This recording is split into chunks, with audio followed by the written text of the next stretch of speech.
Socially, she stood much higher than Sarah Ann Binson. They were both old schoolmates and friends of Temperance Dent, who had asked them, one day not long before she died, if they would not come together and look after the house and manage everything when she was gone.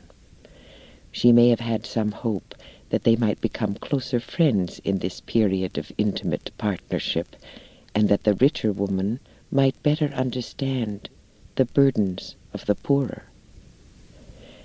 They had not kept the house the night before. They were too weary with their care of their old friend, whom they had not left until it was all over.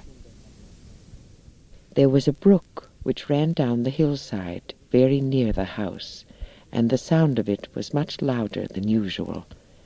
When there was silence in the kitchen, the busy stream had a strange insistence in its wild voice, as if it tried to make the watchers understand something that related to the past. I declare, I can't begin to sorrow for Tempe yet. I am so glad to have her at rest, whispered Mrs. Crow. It is strange to sit here without her, but I can't make it clear that she is gone.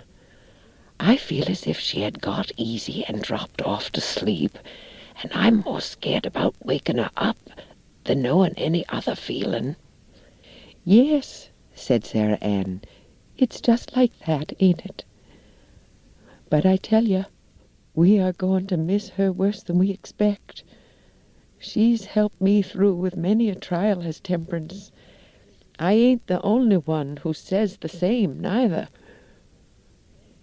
These words were spoken as if there were a third person listening, somebody beside Mrs. Crow.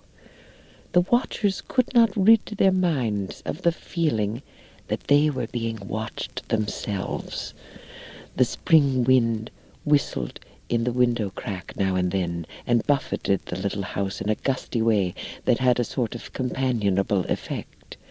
Yet, on the whole, it was a very still night, and the watchers spoke in a half-whisper. She was the freest-handed woman that ever I knew, said Mrs. Crow decidedly. According to her means, she gave away more than anybody. I used to tell her 'twan't right. I used really to be afraid that she went without too much, for we have a duty to ourselves. Sister Binson looked up in a half-amused, unconscious way, and then recollected herself. Mrs. Crow met her look with a serious face.